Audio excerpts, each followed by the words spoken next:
Bismillahirrahmanirrahim. Alhamdulillah rabbil alamin. Wassalatu wassalamu ala nabiyyina Muhammadin wa ala alihi wa sahbihi ajma'in, amma ba'd. Kembali kita membaca kitab Al-Mustafad ala Lum'atil I'tiqad. Syekh Abdullah Al-Qusayr mengatakan, Al-Qur'anul Azimu min ajalli kalamillahi subhanahu wa ashrafihi wa a'lahu. Al-Quranul Azim adalah kalamullah yang paling ajal, yang paling mulia, wa ashrafi, dan yang paling mulia, wa a'lahu, dan paling tinggi kedudukannya. Wa kullu kalamihi jalilun wa syarifun wa azimun. Dan semua kalamullah itu, baik Al-Quran maupun yang bukan Al-Quran, itu jalil, mulia, syarif artinya juga mulia, azim itu agung. Wa kadzalika al-kutubul lati anzalaha ala rusulihi. Demikian juga kitab-kitab yang Allah turunkan kepada para rasulnya. Ya, artinya kitab-kitab yang diturunkan kepada para rasul sebelum Rasulullah SAW itu juga kalamullah. Alaihim assalatu wassalamu. Semoga Allah Ta'ala memberikan rahmatnya wassalam dan memberikan keselamatan kepada mereka. Takallamallahu ta'ala biha haqiqatan.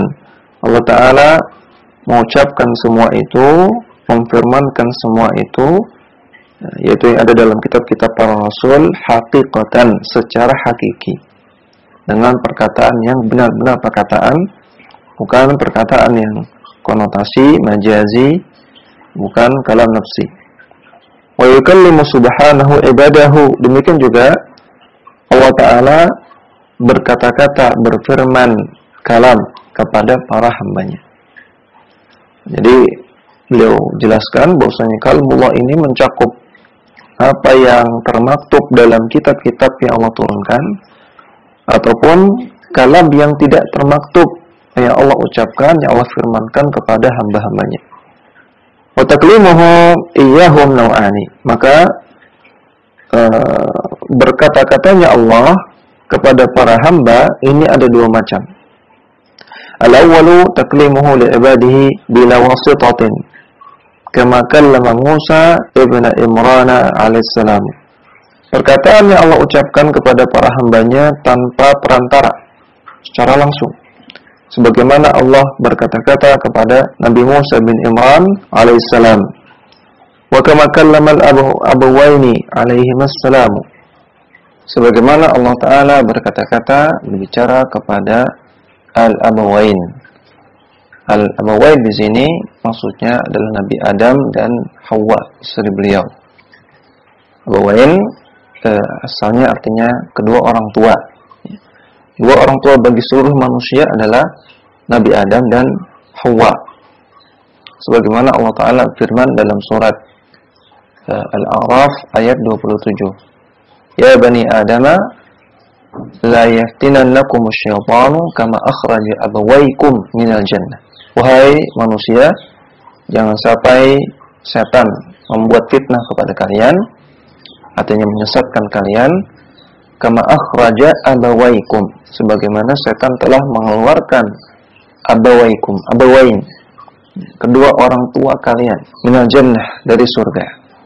Maka dalam ayat ini Allah Subhanahu wa taala menyebut Nabi Adam dan Hawa dengan istilah al-abawain. Maka Allah Ta'ala berkata-kata kepada Nabi Adam dan Hawa. Wa kama khataba Muhammadan sallallahu alaihi wasallam lailata usriya bihi. Sebagaimana Allah Ta'ala juga berkata-kata kepada Nabi Muhammad sallallahu alaihi wasallam di malam ia diisrakan dalam peristiwa Isra Mi'raj. Wa arija bihi ila samawati al-ula hina farrada alaihi salata. Nah, ketika Nabi Muhammad SAW di-mi'rajkan ke langit yang tertinggi, dan ketika itu diwajibkanlah kepada beliau dan umat beliau ibadah salat al-haditha. Ini disebutkan dalam sebuah hadis. Wa fi akhirih qala ta'ala, dan di akhir hadis tersebut, hadis yang panjang tentang Isra Mi'raj, Allah Ta'ala berfirman, qad amdaitu faridati wa khafaftu an ibadi ma yubaddalul qawlu ladayya. Sungguh aku telah putuskan kewajiban yang aku berikan, dan aku telah ringankan kewajiban tersebut untuk hamba-hambaku, dan ma yubaddalul qawlu, perkataanku tidak akan bisa tergantikan. Maka di sini Allah Ta'ala katakan ma yubaddal al-qaul. Allah menyebutkan bahwasanya apa yang Allah sampaikan itu berupa qaul, berupa perkataan. Wa kama yukhatibu subhanahu ahadal mawqifi yawmal qiyamati wa ahlal jannati fayukallimuhum wa yukallimunahu. Dan juga sebagaimana Allah Subhanahu wa taala akan yukhatibu, akan berbicara, akan berkata-kata dengan ahlul mauqif, dengan manusia yang ada di mauqif di hari kiamat, dan juga Allah akan berbicara dengan penduduk surga. Fayukallimuhum, Allah Ta'ala bicara kepada mereka, wa yukallimunahu, dan mereka pun akan berbicara kepada Allah Subhanahu wa taala.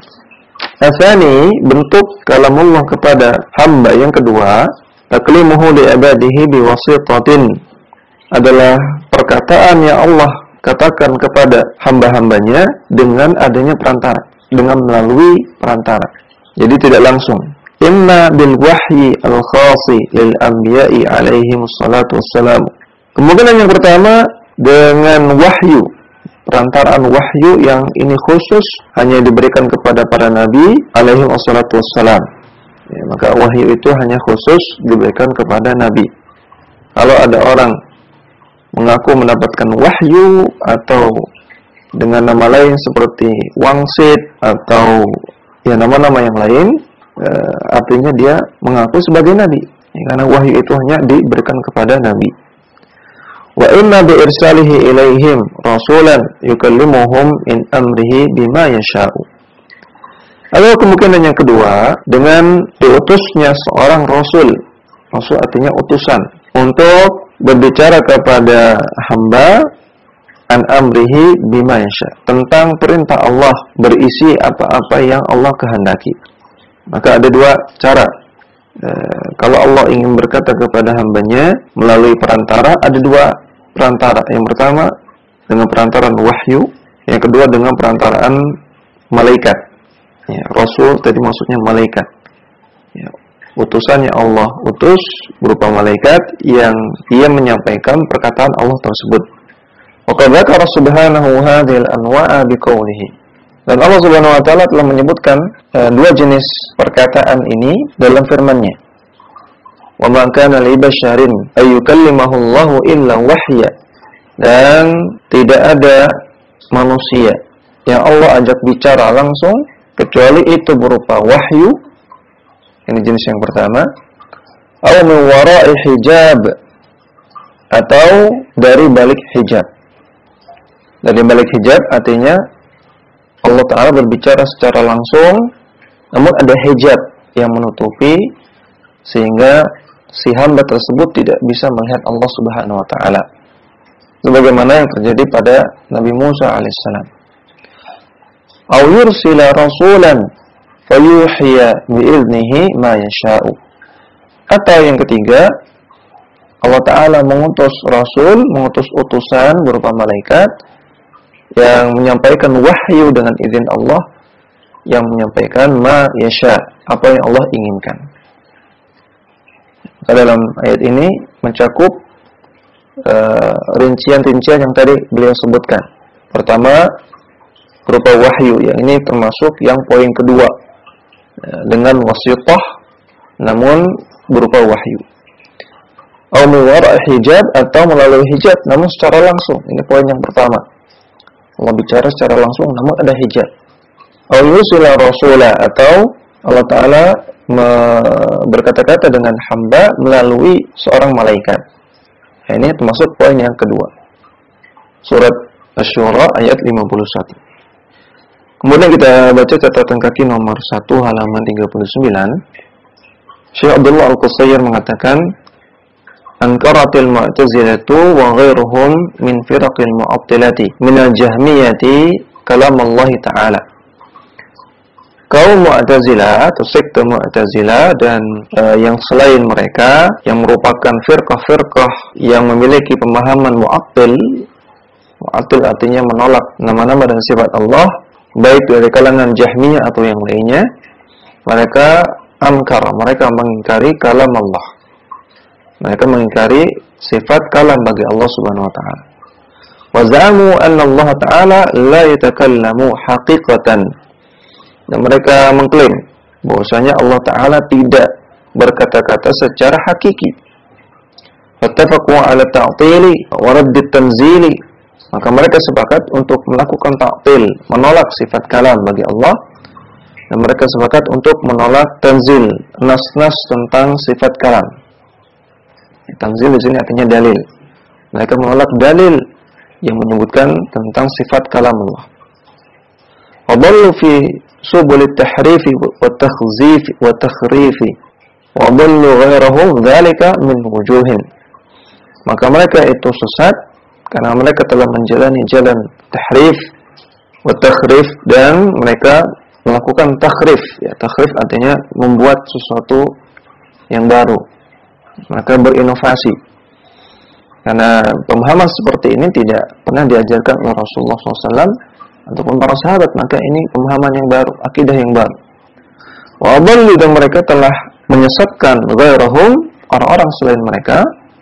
Wa dzalika min wujuhin. Kenapa mereka sesat dan menyesatkan? Alasannya karena beberapa poin berikut. Al-awwal, yang pertama, annahum raddu ma ja'ahum min rabbihim minal huda. Mereka menolak ayat-ayat yang datang dari Rabb mereka, padahal ayat-ayat tersebut adalah huda, adalah petunjuk. Wa taba'u syubuhati wal hawa. Dan mereka mengikuti syubhat serta hawa nafsu mereka. Hawa artinya kullu ma yukhalifud dalil, semua yang bertentangan dengan dalil, baik itu opini, baik itu perasaan, baik itu pendapat kebanyakan orang atau yang lainnya, itu semua hawa, itu semua hawa nafsu. Jadi mereka mengikuti syubhat dan mengikuti hawa nafsu. Atsani, yang kedua, annahum tanaqqasu rabbahum jalla wa ala idh abtaluhu min sifatin azimatin min sifati kamalihi. Mereka merendahkan Rabb mereka, merendahkan Allah Jalla wa Ala, ketika mereka menolak sifat-sifat Allah yang agung, yang merupakan salah satu sifat kesempurnaan bagi Allah Subhanahu wa taala, yaitu sifat kalam. Kita sudah pernah bahas, sifat kalam adalah sifat yang sempurna, sifat yang terpuji.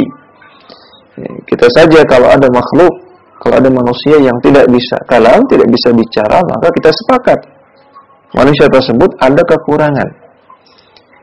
Orang tidak bisa bicara itu kurang, maka orang bisa bicara itu baik. Maka sifat kalam itu sifat yang baik, sifat terpuji. Kenapa malah ditolak? Makanya perendahan kepada Allah Subhanahu wa taala. Wa tabatullahu subhanahu ma'aba bihi al-ijla alladhi ittakhadhahu al-yahudu ilahan.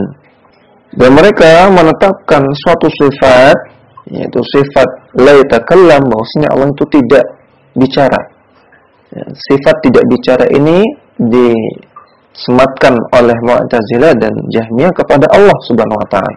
Padahal ada bihi al-ijla, Allah taala mencela al-ijl. Al-ijl itu sesembahan orang Yahudi berupa patung sapi yang disembah oleh orang Yahudi, kaumnya Nabi Musa alaihissalam. Allah cela mereka karena mereka menyembah sesuatu yang tidak bisa bicara. Allah mencela orang yang menyembah ijl yang tidak bisa bicara. Berarti Allah Ta'ala menetapkan tidak bisa bicara itu adalah kekurangan, adalah aib. Dan Allah cela orang yang menyembah sesembahan yang seperti itu. Kenapa malah orang-orang Mu'tazilah, orang-orang Jahmiyah menyematkan Allah dengan sifat itu, dengan sifat tidak bisa bicara? Qala ta'ala, Allah Ta'ala berfirman, alam yarau annahu la yukallimuhum wa la yahdihim sabila. Tidakkah mereka, orang-orang Yahudi, orang-orang Bani Israel, tidakkah mereka melihat bahwasanya ijl tersebut la yukallimuhum, enggak bisa ngomong kepada mereka, wa la yahdihim sabila, dan tidak bisa menunjukkan jalan kepada mereka. Surat Al-A'raf ayat 148. Maka di sini Allah Ta'ala mencela orang-orang Bani Israel yang mereka menyembah sesuatu yang tidak bisa bicara. Wa qala ta'ala, dan Allah Ta'ala berfirman, Afala yarawna alla yarji'u ilaihim qawlan wa la yamliku lahum darran wa la naf'a. Apakah mereka Bani Israel tidak melihat bahwasanya ijil tersebut la yarji'u, enggak bisa membalas qawlan, perkataan mereka, wa la yamliku lahum darran wa la naf'a, dan tidak bisa menguasai bahaya maupun manfaat bagi para penyembahnya. Nah, jadi Allah katakan ijil itu ketika diajak bicara nggak bisa balas, nggak bisa menimpali, nggak bisa jawab, nggak bisa ngomong. Makanya Allah sedang mencela ijil. Berarti sifat nggak bisa ngomong ini tercela, ini aib. Dan juga ijil nggak bisa memberikan manfaat ataupun mudarat kepada Bani Israel. Surah Taha ayat 89. Asal-itu alasan yang ketiga, kenapa orang-orang yang menolak sifat kalam ini sesat dan menyesatkan adalah lazimu qaulihim ittihamu nabiyihim sallallahu alaihi wasallam fi talaqqihi wa fahmihi an rabbih. Konsekuensi dari perkataan mereka bahwasanya Allah itu tidak bisa berkata-kata, tidak bisa kalam, adalah ittihamu nabiyihim, mereka menuduh nabi mereka. Orang-orang Mu'tazilah menuduh Rasulullah sallallahu alaihi wasallam fi talaqqihi, ketika menerima wahyu, wa fahmihi, dan juga dalam memahami wahyu, an rabbih, dari Rabbnya, atau fi balaghatihi, atau telah menuduh atau mencela Rasulullah SAW tidak memiliki balaghah yang bagus, wa fasahatihi, dan menuduh beliau tidak punya kefasihan dalam berbicara, wa bayanihi, dan menuduh beliau tidak becus dalam menyampaikan penjelasan. Haitsu lam yubayyin lahum ma yajibu ayataqiduhu fi rabbihim bima yashfi wa yakfi. Karena menurut mereka Nabi SAW tidak memberikan penjelasan kepada manusia tentang sesuatu yang wajib untuk diyakini tentang Rabb-nya, tentang Allah Subhanahu wa taala, dengan penjelasan yang memuaskan dan mencukupi. Ketika ada ayat-ayat, ada hadis-hadis yang menyebutkan Allah itu kalam, Allah itu bicara, kemudian kata Mu'tazilah, bicara di sini bukan bicara hakiki, namun bicara secara konotatif, secara majazi, secara kalam nafsi. Maka kalau demikian, kenapa Rasul tidak jelaskan? Kenapa Rasul tidak jelaskan? Ini bukan kalam hakiki. Allah bicara di sini bukan Allah bicara sebenarnya. Ini hanya konotasi, ini hanya kiasan. Namun Rasul tidak jelaskan. Nah, berarti orang-orang Mu'tazilah telah mencela Rasulullah SAW bahwasanya beliau tidak menjelaskan dengan baik, tidak menjelaskan apa yang wajib untuk dijelaskan kepada umat, karena terkait dengan keyakinan kita tentang Allah Subhanahu wa taala, perkara penting. Kenapa Rasulullah nggak jelaskan? Atau kalau Rasulullah jelaskan, kenapa penjelasannya kurang fasih, kurang jelas, sehingga tidak sama seperti yang kalian yakini? Ya, maka sama saja menuduh keburukan kepada Rasulullah sallallahu alaihi wasallam. Ar-rabi'u, yang keempat, annahum tanaqqasus sahabata wa salafal ummati rahimahumullahu bi fahmihim wa ilmihim. Mereka juga telah merendahkan para sahabat dan para salaf rahimahumullah, yaitu dalam pemahaman mereka dan juga dalam ilmu mereka. Karena para sahabat dan para salaf tidak ada yang memahami seperti apa yang mereka pahami, apa yang dipahami oleh orang-orang Mu'tazilah dan orang-orang Jahmiyah. Al-khamisu, yang kelima, muqtada qawlihim inkarul qadari wa syar'i wa takdzibul mursalina wa inkarul jazai. Konsekuensi dari perkataan orang-orang Mu'tazilah dan orang-orang Jahmiyah dan orang-orang yang menolak sifat kalam adalah mereka mengingkari takdir. Karena takdir itu kalam. Ketika Allah takdirkan ini dan itu, Allah jadikan ini, Allah tidak jadikan itu, ini kan takdir. Takdir Allah itu kalam, termasuk kalam Allah. Ketika mereka mengingkari kalam Allah, mereka juga mengingkari takdir. Mereka juga mengingkari syar'i. Ketika Allah wajibkan ini, Allah haramkan itu, Allah bolehkan ini, Allah anjurkan itu, ini kan kalam semua. Ketika mereka berkeyakinan Allah tidak kalam, maka ini sama saja mengingkari syariat. Sehingga ketika kita mengatakan ini diwajibkan oleh Allah, ini diharamkan oleh Allah, mereka akan mengatakan, oh tidak, ya, yang mewajibkan ini, yang mengharamkan ini bukan Allah, ini kan hanya dari teks Al-Quran, Ini kan hanya dari teks hadis, bukan Allah yang mewajibkan dan mengharamkan. Ini kata mereka. Dan juga takdzibul mursalina, mereka mendustakan para rasul. Karena para rasul mendapatkan wahyu dari Allah Subhanahu wa taala, baik secara langsung atau wahyu yang dimasukkan ke hati mereka atau yang disampaikan oleh malaikat. Ya, kalau Allah itu tidak kalam, berarti para rasul dusta, para rasul bohong. Mereka enggak mendapatkan wahyu dari Allah. Wa ingkarul jaza, dan mereka juga mengingkari adanya jaza, adanya balasan kebaikan ataupun balasan keburukan.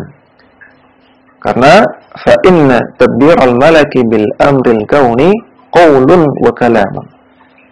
Karena tadbir, pengelolaan alam semesta, turunnya hujan, datangnya angin, munculnya air dari dalam tanah, lahirnya anak, semua kejadian di alam semesta yang dieksekusi oleh malaikat bil amril kauni, dalam masalah kauni, dalam masalah kejadian-kejadian di alam semesta ini, itu semua adalah qaulun wa kalamun. Itu semua adalah perkataan dan kalam dari Allah.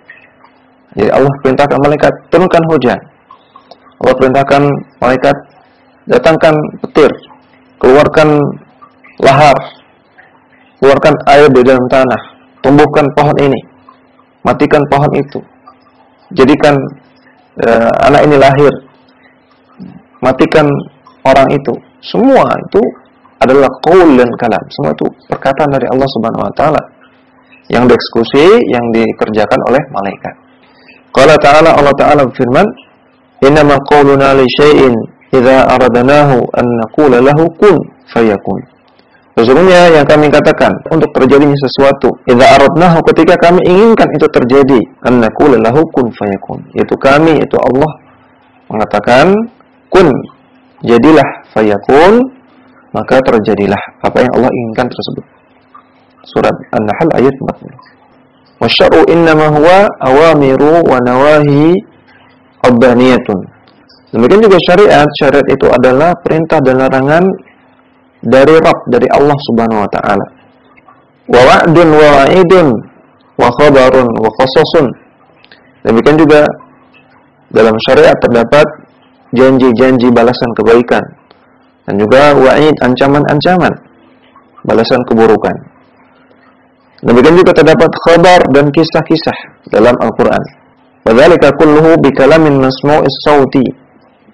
Dan itu semua berupa kalam yang bisa didengar suaranya, ma'lumil ma'na wal muradi, yang maknanya dan muradnya dan isinya yang dikandungnya itu maklum, bisa diketahui.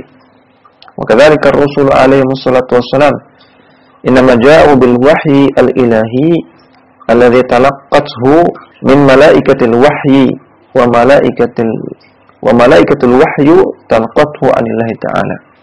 Demikian juga para rasul alaihi wassalatu wassalam, mereka datang dengan membawa wahyu ilahi yang mereka dapatkan dari para malaikat yang menyampaikan wahyu, dan malaikat yang menyampaikan wahyu mendapatkannya dari Allah Ta'ala. Falazimu qawlihim ta'atilul qadari wasyar'i wa takdzibu risalatil mursalina. Maka konsekuensi perkataan Mu'tazilah dan Jahmiyah dan orang-orang yang menolak sifat kalam, mereka juga menolak takdir, menolak syariat, mendustakan para rasul. Fartakibu hadhil adha'ima wa janaw hadhil ma'athima. Sehingga mereka telah melakukan kesalahan-kesalahan besar tersebut, dan mereka telah mereka telah berbuat kejahatan dengan melakukan ma'athim, banyak sekali dosa-dosa, yaitu berupa tadi ya, mendustakan takdir, mendustakan syariat, mendustakan para rasul, juga mengingkari jaza. Ini dosa-dosa yang besar. Wa dallu man adallu minal mukallafina minal jinni wa bani adam. Dan mereka juga telah menyesatkan orang-orang yang mereka sesatkan dari kalangan orang-orang yang mukallaf, orang yang terkena beban syariat, baik jin maupun manusia. wa i'timadan ala ma talaqawhu minasyayatinil insi wal jinni. Mereka melandasi itu semua dari yang mereka dapatkan dari para setan yang berupa manusia ataupun setan yang berupa jin. Wa ma talaqawhu min ulumir rumani wal yunani, dan mereka melandasi itu semua sikap menolak nama dan sifat Allah, di antaranya menolak sifat kalam, itu mereka landasi dari ilmu-ilmu orang-orang Ruman, orang-orang Romawi, dan juga orang-orang Yunani, yaitu ilmu filsafat. Ya, maka di antara pengaruh ilmu filsafat adalah membuat seseorang akan menolak nama-nama dan sifat Allah Subhanahu wa taala. Maka ilmu filsafat ini ilmu yang sesat dan menyesatkan, tidak boleh dipelajari. Wa ma amalathu uqulahum allati hiya mahallul qusur wa nuqsan. Dan juga mereka mendasari keyakinan mereka tersebut dengan segala sesuatu yang telah menyiringkan, menyimpangkan akal mereka, padahal akal itu sendiri hiya mahallul qusur, sudah banyak kekurangan, wa nuqsan, dan banyak kekurangan. Demikian yang bisa kita baca. Mudah-mudahan bermanfaat. Wassallallahu ala nabiyina Muhammadin wa ala alihi wa sahbihi wasallam. Dakwah semampumu.